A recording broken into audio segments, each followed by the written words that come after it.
Waking up early, it sucks, it's hard, but you gotta do it in order to get into the gym, in order to get your workouts in for the day. If that is your situation, stick around because I got some tips for you on how to do that coming up.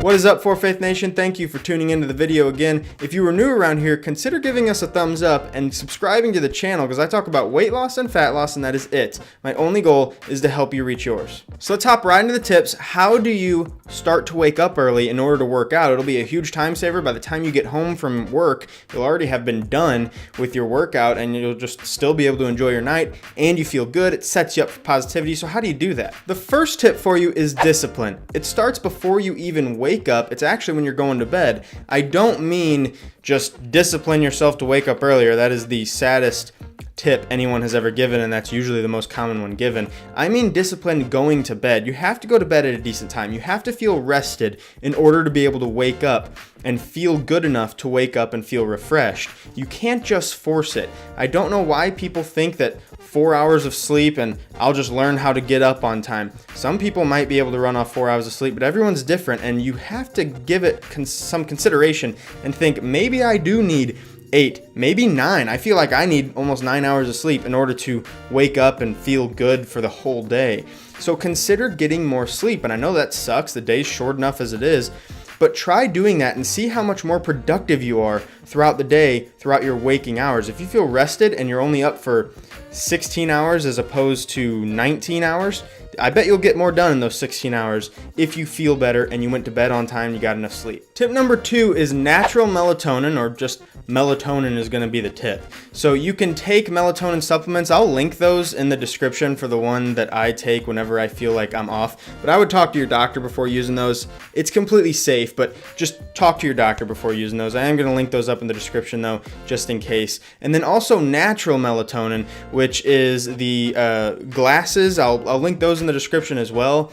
They feel ridiculous, but I promise it works really well at blocking out that, I think it's the blue light that messes with our melatonin levels, all the screens that we look at all day. And so to go hand in hand with that is stop looking at the computer screen 2 hours before bed or so. Stick to your phone. Most phones now have that. I know iPhones, I think they call it night shift, and I'm sure that Androids or all the other phones have something like it as well, that block that blue light, because everyone's on their phone as they're going to bed, so it's become a common problem that melatonin is being thrown off. So take advantage of that on your phone. The glasses that are linked in the description, that will really help with anything like watching TV, or if you need to be on your computer screen, that will really help. Again, it feels ridiculous. They look ridiculous and they certainly feel ridiculous, but it really will help.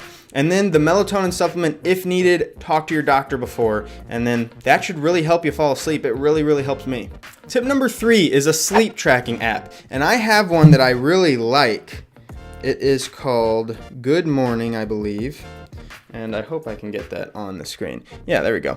So it's yep, there we go. The rooster. It's out of focus right now. But the rooster, it's a green and blue rooster. What this app does is you lay it on the bed, so you have to make sure that it's like under your pillow or something like that, because it judges how well you slept based off your movements. And so if there's a lot of movement, then it thinks that you're up. If there's moderate movement, then you're in a light stage of sleep. If there's almost no movement, then you are in deep sleep. And so it'll judge the quality of your sleep, and that'll be good insight as well.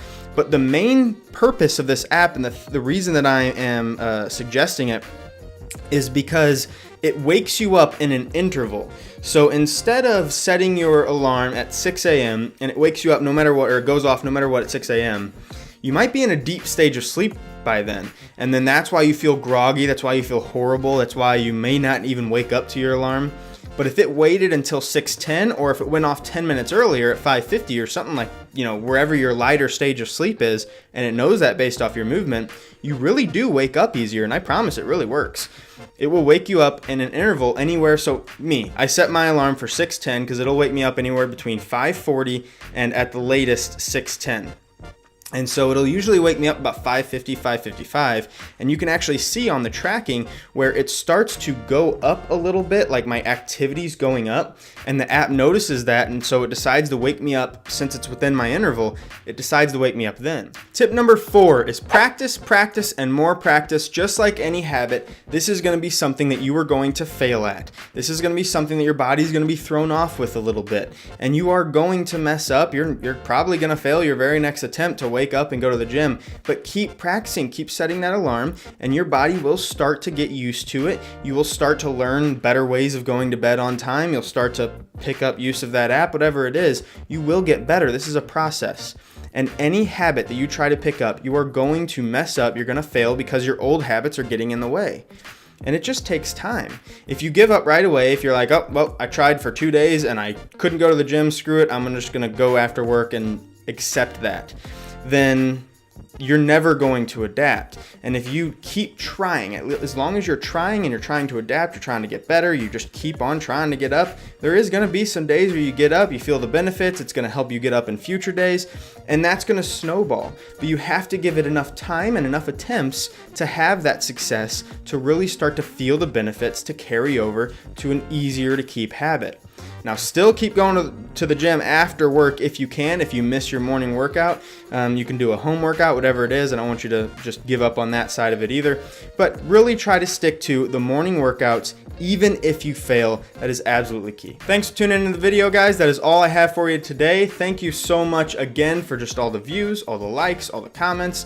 I really appreciate everything, all your support for the channel, and I really appreciate you guys for just supporting this new channel. It's brand new and kind of small right now, I know, so I really do appreciate the early supporters. Again, thanks guys, have a great rest of your day, and God bless.